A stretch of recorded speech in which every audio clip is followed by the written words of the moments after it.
Hi, I'm Nikki, the Obsessive Bookseller. Welcome to my channel, and welcome to my top 10 series I'd like to start at some point, eventually. I love compiling my list for this type of video. Looking at and planning what I'd like to read next is my favorite part of the reading process. In fact, I like having had read a lot of things, but like looking forward to the new stuff and seeing new releases and stuff like fires me up. I love it so much. So these are 10 series that keep popping up on my radar that I think I would really like to dig into over the next year or so. First up, the Witcher series. I think I'm finally ready to take the plunge. Mostly because I bought the really nice hardcover editions from Orbit. Because I hadn't read the series, I was like, I'm gonna really regret not having picked those up if I end up really liking it. So I want to start the series more to justify the purchase than because I was actually expediting it on my list of things to read. But whatever, you know, if the things come on your radar to read for the weirdest reasons sometimes, you just kind of gotta go with it. But I'm committed to reading at least The Last Wish to seeing if I like it. I know you can start, I know this is kind of a short story compilation and you can start later in the narrative, but whatever. I'm gonna go with this one.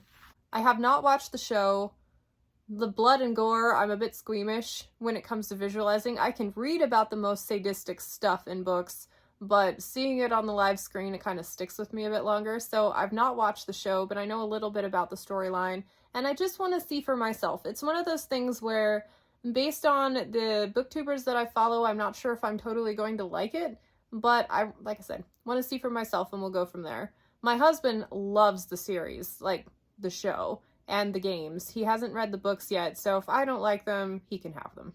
Combat Codes by Alexander Darwin. I am so excited to start this book. In fact, I can't believe I haven't done so already. The second one comes out within the next couple of months. I love competition in books, and this book seems like an entire book about competitions and hand-to-hand combat because weapons aren't allowed in this world or something to that effect. I don't know, it just seems totally up my alley. I love the cover, I love the idea for the story. Very excited to pick that one up. I feel like I've nominated it a couple of times for Patreon Book Club and it hasn't gotten picked, so I might just have to go rogue and start it for myself. I have 8 books going at once. Adding one more probably isn't going to kill my reading momentum. Daughter of the Empire by Raymond E. Feist and Janny Wirtz. I know this is all over BookTube right now. This would actually be a reread for me. I first read it when I was 16. It's the first book that really dazzled me and made me realize, oh wow, I have a passion for finding stories like this. I absolutely loved it. Canceled plans to go to the lake with friends because I wanted to sit and finish this series. So it has been 20 years, and the fact that I keep seeing it all over BookTube, everybody's raving about it, I feel like I'm missing out, even though I've already read it. Now would be a good time to jump on the bandwagon and re-experience this world because everybody's reminding me how much I absolutely loved it.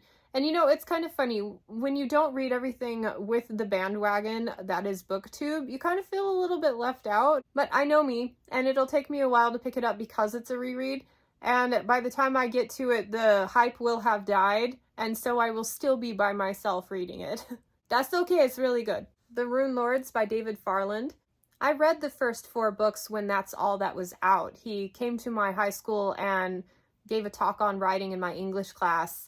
It was a really cool event. Met him, got everything signed, read up to the 4th book, and by the way, that 4th book is still one of my all-time favorites. I absolutely loved it. But then I kind of lost track of the series because nothing else had been released at that point, and yeah, as things kept getting released, I just got further and further behind. Now I'm at the point where I would need to pick up the first book and start over again to continue the series, and that's kind of my intent. Whether or not I'll actually make time for that, we shall see, but right now it's pretty high on my intentions list. Farland was famous for getting involved in writing workshops and being mentors to some big name authors in the market now. And he was my personal writing mentor. I signed up for a couple of his classes because he was local and he knew me as the bookstore girl. So I feel like I kind of want to honor his memory by actually completing his series. I always thought I'd have time.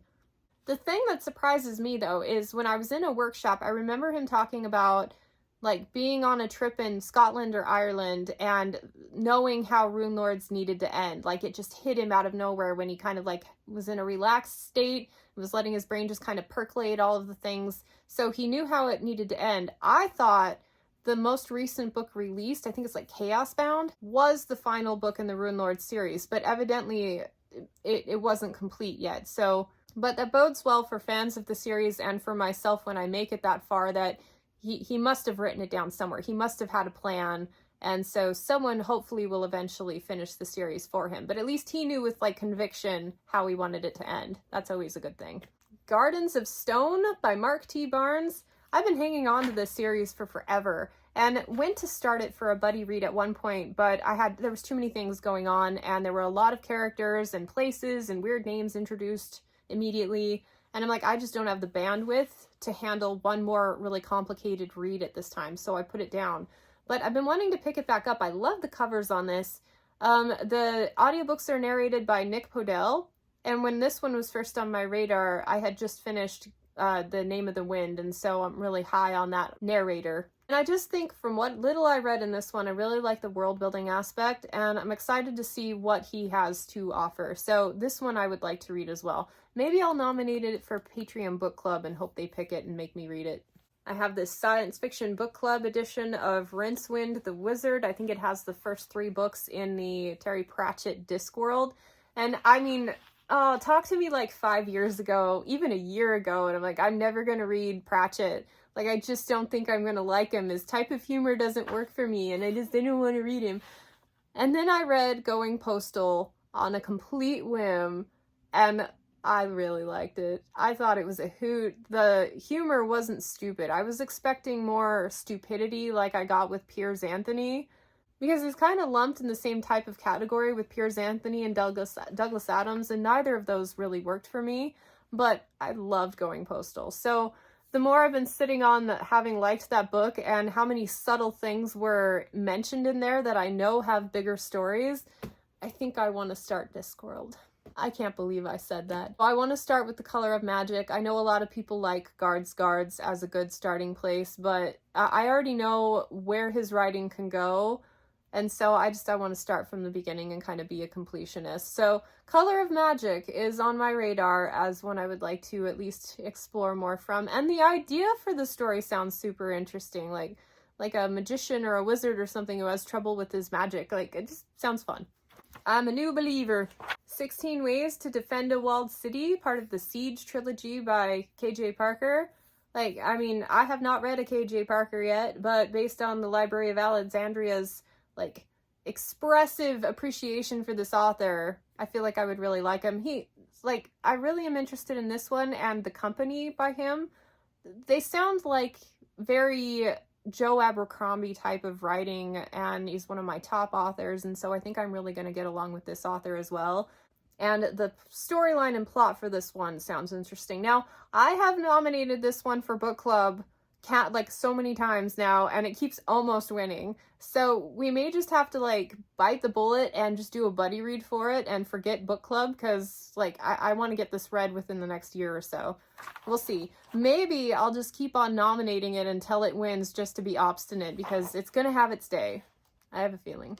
I was gonna say I'd like to start Dandelion Dynasty by Grace of Kings, but I just started that one, so I can't include that on the list. But, you know, that's going mildly well so far. I would love to start Pandora's Star, book 1 of the Commonwealth series, because I am missing a really good space opera right now. The Dune series has been really fun, but it's not really scratching that same itch.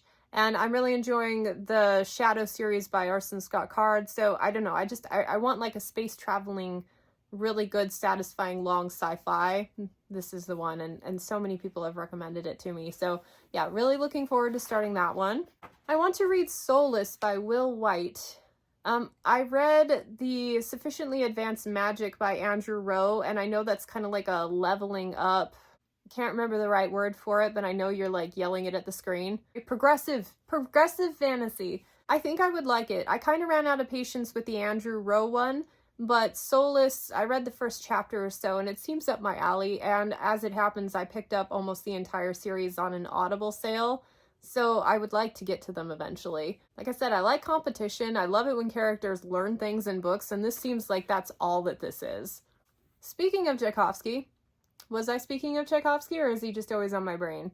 I love this man's work, but I have not read Dogs of War yet. is it like shapeshifters? I really don't even know. This man has so many wild different ideas, and he is hit or miss for me. But when he hits, he's like a solid 5-star, like my favorite book ever. Add it to the list. When he misses, it's like, you know, even his worst book is better than a lot of the crap that I've been reading lately. So, yeah.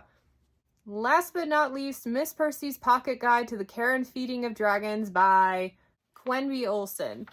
This just sounds right up my alley. Like, I love the Lady Trent series by Marie Brennan, and anything that, like, kind of takes that Victoria era, like, with everything's really proper, but then introduces, like, a science aspect of, like, taking care of animals, biology, all of that stuff. I love that. So this seems kind of in the same vein, and I would really like to give it a shot. It's a pretty short book. I think it's like novella length, and I know there's 2 of them out at least.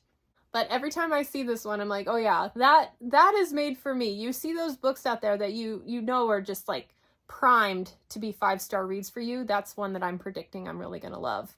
Hope I don't eat my words. That's the lineup. I know I made one of these about a year ago. I'm gonna have to go through and see how many of the series I actually read. I don't think I have many duplicates on this list though. Maybe Gardens of Stone. But for the most part, I think I'm doing a pretty good job at actually reading everything that I say I really want to read. Because this is essentially my high priority list and a kind of a roadmap on what to focus on once I get through a lot of the current things that I'm reading. But yeah, very excited about all of those. Patrons, if you see anything in there you want to read for book club, let me know and I'll nominate it again. Anyway, thanks for watching. Let me know what you think of some of these titles and whether or not I should bump any of them up higher in my priority list. And I hope to catch you on the next one. Thanks. Bye.